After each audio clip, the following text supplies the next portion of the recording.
So the release of Harry's first book has been timed to mark the 25th anniversary of the death of his mother, Princess Diana. But it also coincides with the Queen's Platinum Jubilee, which is bound to impact on the celebrations to mark her 70 years as monarch, especially so soon after the death of her husband, Prince Philip. Now, it goes without saying that the whole of the royal family, and I also believe a huge proportion of the public, are probably feeling a sense of anger and disappointment on hearing that Harry is about to reveal more than he did in that Las Vegas hotel room. So today we are talking about what we think will be the content and motive of Harry's new books.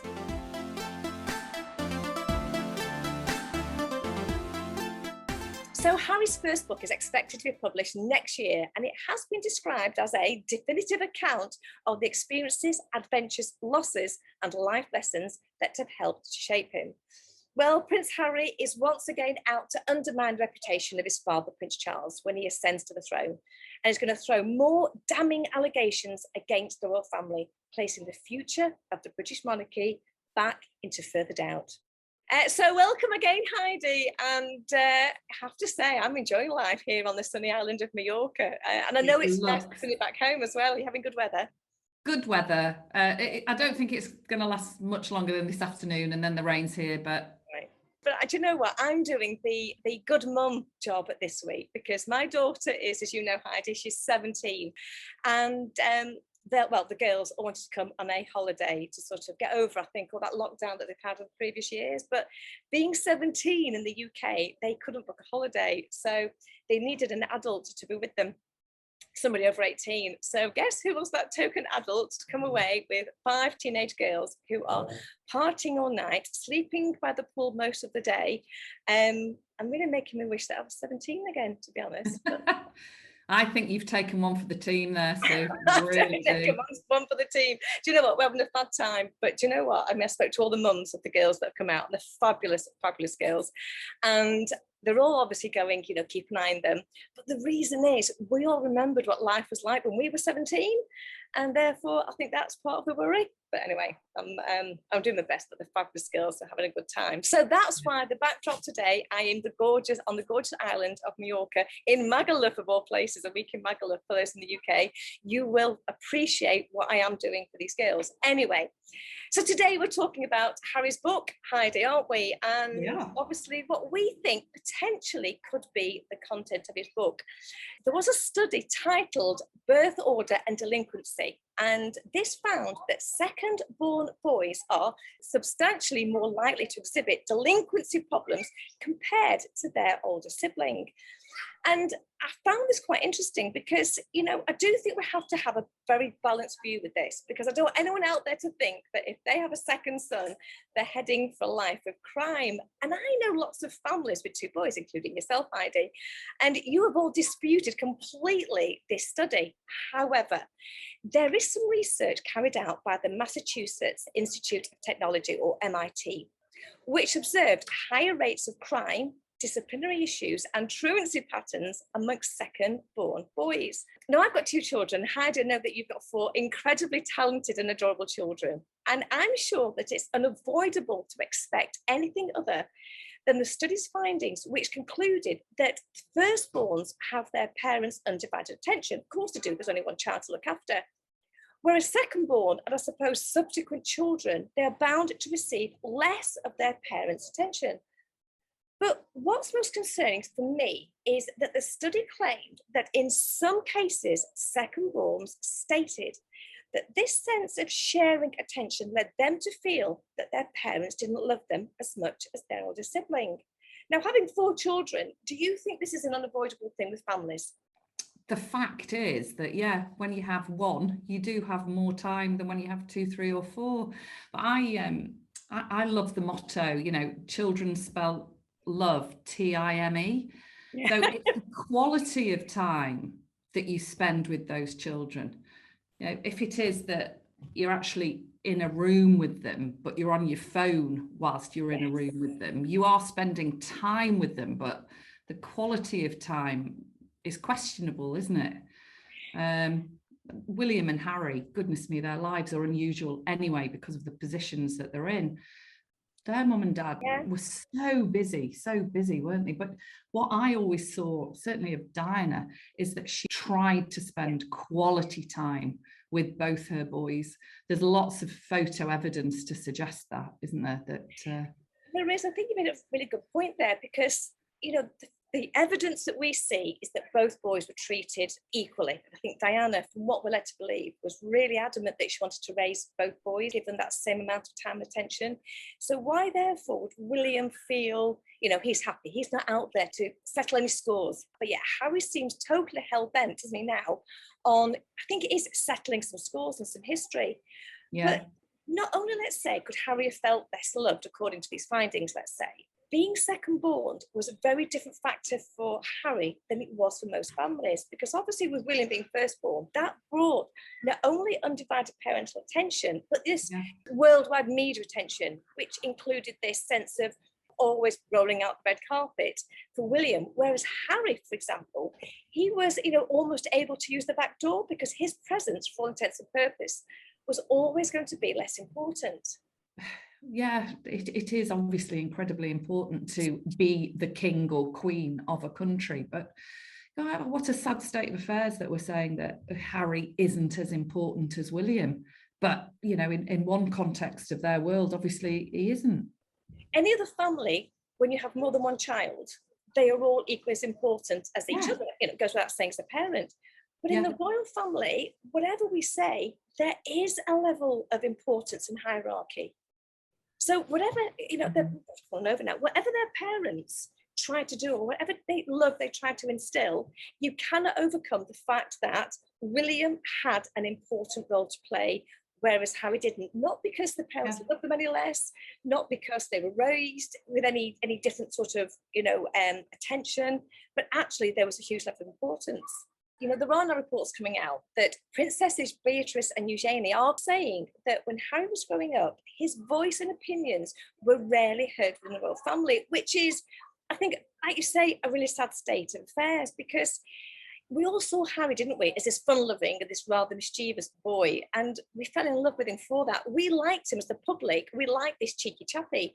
Yeah. If we look at it from the other side, from Beatrice and Eugenia's point of view, they are now saying that within the royal family, Harry was seen as, you know, the resident joker, and that, you know, eyes would roll, in their words, whenever he put forward his opinion on any serious issues. And that's bound to have some serious impact on his own self-worth and his self-esteem when he was growing up. So is he now going to put in the book all of this, how he was made to feel, as we say, less important? Is that going to be what he's going to reveal, do we think? I totally agree. And I think the more he reveals it in his life, the more he reveals his independence, the more he reveals that he is now not trapped by the firm, as he's referred to it before. It's almost as though he's grown hungrier and hungrier to show more of that.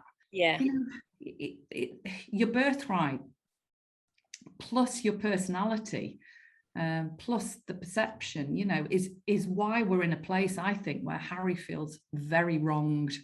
And I think that will fuel the content of his book. I think he feels wronged and misunderstood. Yeah. He now wants to really, you know, make a name for himself with a career. I think he's trying really hard, you know, to forge his own independent work, saying, I've got myself a job. I'm not going into the family business, because it was just something he could never outshine William with. No. So I think he's going to talk about having no voice and you know, that settling some scores and revenge. How about revealing his side of the story for the loss of his mum? What happened there? I mean, there's so many conspiracy theories out there. How must it feel to grow up in an environment but you are being bombarded hearing that potentially your father or your grandfather were behind the death of your mother? What must that feel like?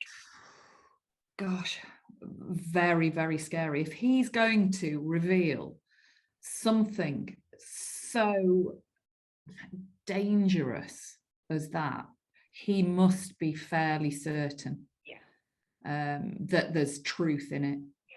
Absolutely. And is this potentially then why he's going to release the second book, is it, after the death of the Queen?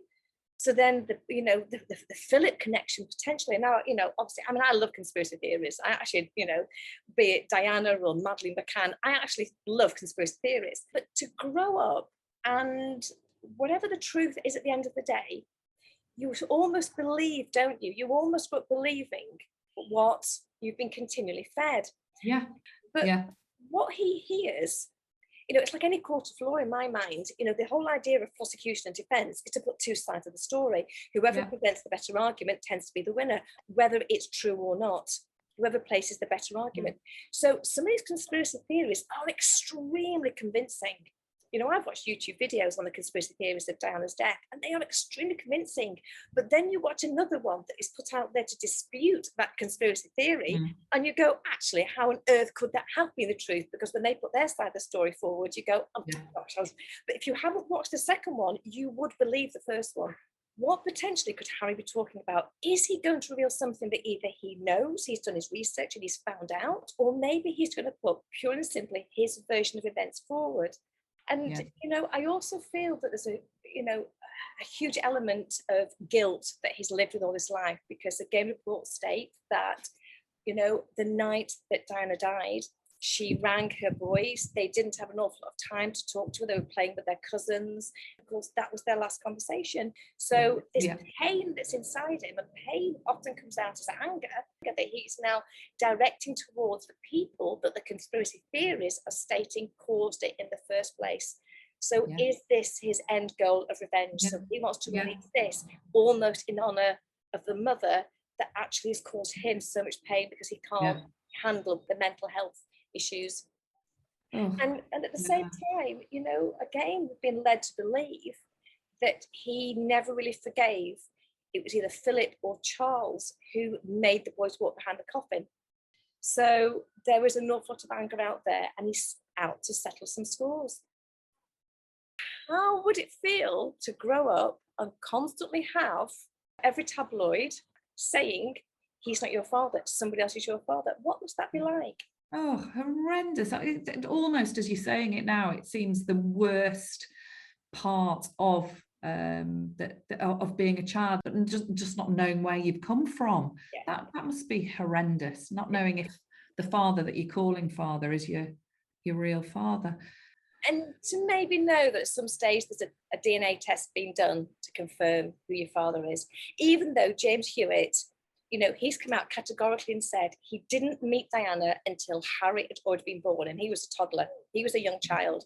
So he goes, look, it's a physical impossibility. There was no question about it, because I didn't know her before, but we weren't in contact before Harry was born. It was only after the children were born and the marriage was breaking down that Diana obviously went out there and started to have different relationships. So he's going, it can't have happened. So he doesn't need to try and dispute things, but to still have it still thrown out there. It must be very destabilizing. Do you think that would affect like the attachment? Do you think that affects the relationship with Charles? Yeah, I mean, how would you describe his relationship with Charles? But apparently he was a good father. Loads of photographs out there. Yeah, there are. Very, you're right. You're right. And there's lots of people in the world that don't have the greatest relationship with their father. Yes. There's lots of people that still go on to be incredibly successful and be good fathers themselves. Absolutely. But just because they go out and the world isn't giving them exactly what they want, they blame their parents. And if you want to be an adult and you want to stand on your 2 feet, you have to stop blaming your parents for everything that goes wrong in your life. Gosh, well, if you're living in the land of blame and victim, it's a really difficult place to be. At some point, you have to draw a line in the sand and go, all right, this is me. I'm on my own, and I'll make it work for me. So he is still. I do feel as though their approach is still a blame victim approach. So he's going to write this book, and I think there are going to be lots of revelations. I also do feel that lots of his revelations are just like the conspiracy theories. They're going to be his version of events. And I'm sure that caveat will be given as a prelude to the book. He will have to do that. These are my opinions from my world. Do with them what you will. Well, and do you know what I worry about more than anything else? And if there was one thing I would say to Harry at this point, if I could, is Harry beware, because Meghan has had, I believe, a huge part in the new Harry. She's played a huge Oh yeah. part in the Harry we now see. I think Meghan's played a huge part in the breaking of ties with her own family, obviously, but also in the breaking of ties with Harry's family. And therefore, I fear that if the day does come where Harry and Meghan do decide to part company, what has Meghan got on Harry that she will then use for her next book, her next interview? You know, married to the prince, she is now gaining not only ammunition against the royal family, she's gaining ammunition against Harry, and therefore is Meghan's future defined by the fact that Harry can never leave her. If the day comes where they do part company, there will be a book, you know, My Marriage to Harry, Harry Destroyed Me and My Family. It's all these titles that spin round. Harry, by doing this, karma, it almost shouts to me, karma, whatever Harry does, it's going to come back and bite him. Thank you again for watching. Don't forget, if you are interested in my Find Your Confidence course, I do have some incredible ladies that run through the program with me. It's a one-to-one basis. You work with me, just like me talking to Heidi here. We work on a one-to-one basis for 8 weeks. And it has caused some huge transformations in the ladies' lives that I've worked with, massive transformations. And not only that, we have a tremendous amount of fun. We become very good friends as well. We do keep in touch. If you are interested, do send me an email and just say on the email, I want to find my confidence, to sue@sueblackhurst.com, and I'll get back to you. We'll have a chat and we'll find out a little bit more about what you need and the content of the course and how it's going to benefit and change your life and what it's going to do for you. In the meantime, don't forget, please do share and like this video if you can. It really does help me. So until next time, please do take care. Lots of love to you all, and we will see you next time.